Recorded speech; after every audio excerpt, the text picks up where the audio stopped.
And also, I wanted to highlight how much do you attribute to not the downfall of China, but all the issues China are facing today? How much of that do you attribute to Xi Jinping? Because I have a mate who's also from China, and one of his main concerns is that, and also that you mentioned in your talk, is that Xi Jinping is kind of centralizing power increasingly. He's stifling the private sector, and he goes against everything Deng Xiaoping implemented in liberating politically China's economic landscape. And this gets lost, I think, in the discussion, is perhaps a lot of this is attributed to Xi Jinping. But I just wanted to know your thoughts on that. No, I agree with your friend. And I do believe that the centralization he has created and the concentration of power in one person have created many of these problems and have made it difficult to correct these problems. I actually view the second problem as a more severe problem. So you persist in mistakes. You persist in mistaken policies far longer than you should. And maybe you never correct the policy mistakes. But I wouldn't go so far as to say everything was created by him. In terms of, we can go back even earlier to the 1990s. But let me not go that far. But let's go back to 2008. I think in 2008, China made a pivot toward infrastructure, capital-intensive growth, and industrial policy program. That pivot laid down the seeds of the problems that Xi Jinping inherited back in 2012, and he didn't correct them. He actually amplified some of the problems created by that policy pivot in 2008. So that's one. And the other is that he has re-centralized decision-making, political structure, political decision-making. Now it is very difficult to reverse those decisions without having some political repercussions, right? I mean, it is also true that he has reversed some decisions, such as COVID control. But the difference between COVID control and the economic policy program is COVID control is a very specific program, specific action. Economic policy program is much broader.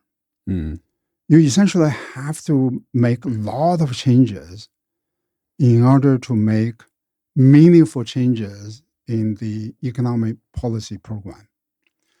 In fact, we have already seen some evidence that he is now making some changes in the economic program, such as stock market, real estate, and, for example, if you look at the recent policies on visa, he has relaxed visa requirements.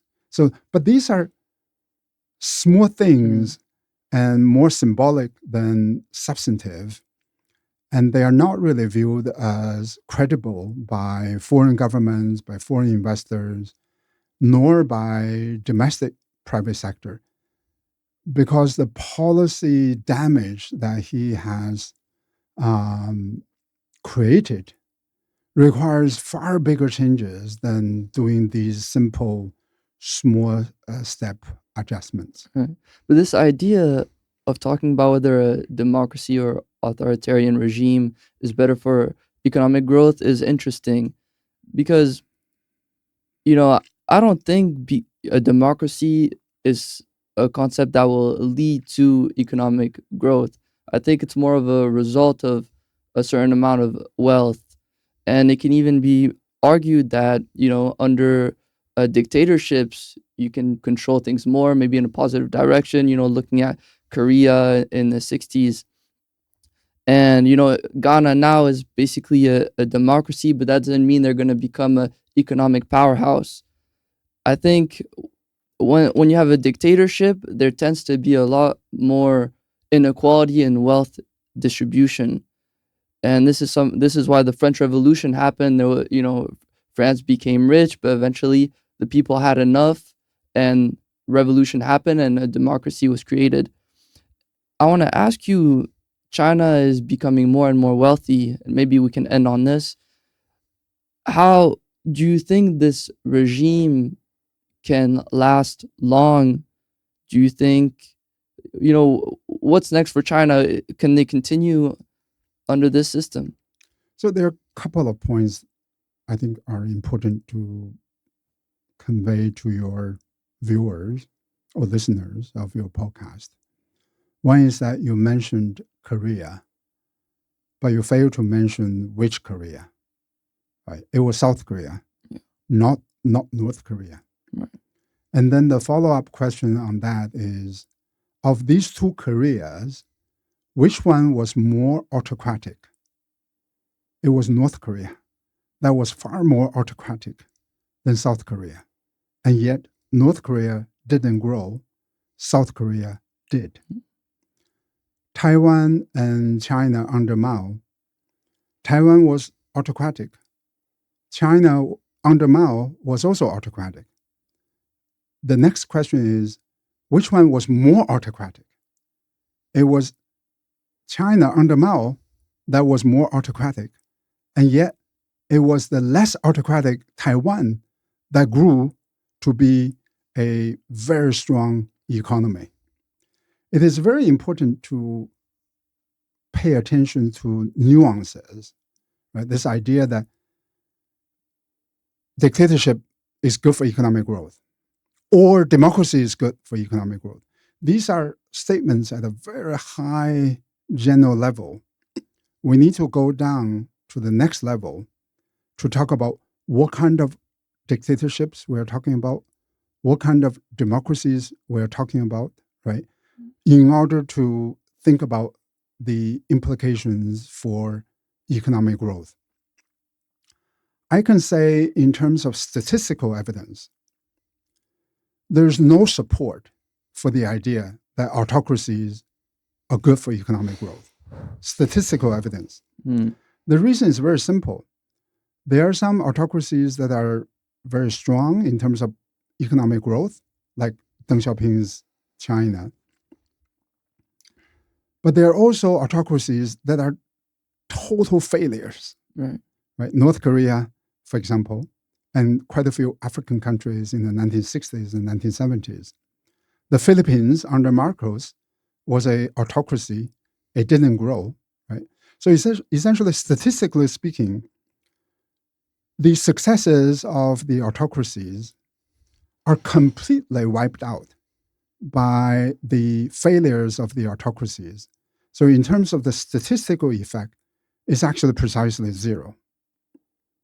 In terms of democracies, the evidence is not as clear-cut one way or the other, but some recent research, for example, one by the recent Nobel Prize winner, Daron Acemoglu, shows that, and this is carefully done research, controlling for many, many conditions. When you reverse a country's political system from autocracy to democracy, from democracy to autocracy, you do see a big impact on the economy. When a country becomes from autocracy to democracy, the level of public services, education, public health goes up. When the country goes from democracy to autocracy, the level of public services goes down. I believe in that line of research much more than other research that has a very, very high level comparisons, right? So, China with India and Russia with whatever. So because this is a much more controlled study. In terms of your question about the future of China, I agree that economic growth does not automatically lead to political openness. But I can also say with high degree of confidence that economic development, true economic development, not just superficial GDP growth, does not hurt political openness. It's not deterministic. Nothing is in real life. In our personal life, in economic life and social life of real societies, of real human beings, nothing is deterministic. This is not physics. This is not chemistry. This is just social science, political science, and economics. Nothing is deterministic. The issue is general tendency, statistical general tendency. And one thing we know for a fact is that the most advanced countries, the richest countries in the world, every single one of them is a democracy, except for few oil-producing countries, right? So that's a pretty clear pattern. For China specifically, I believe that if the economic growth and economic development has generated changes in the values of the people, changes in the values of the intellectual, economic, and political elites, that kind of growth is more likely to lead to a democracy as compared with the economic changes that don't really come with value changes, right? So economic changes are a distant variable. Political change is at this side of the equation. You need something in between to transfer the effect of the economic changes to the political changes. And I would argue that in my lecture, I didn't go into that. I would argue that the kind of growth that China has generated since the early 1990s has not been associated with the degree of value changes that are more likely to be associated with a political change, because it's a state-controlled growth. It is massive investments rather than market-driven, rather than coming from the bottom. On the other hand, in the last 30 years and before Xi Jinping, China did embrace globalization. So you have, values coming from the outside. Those may be conducive to economic and political changes.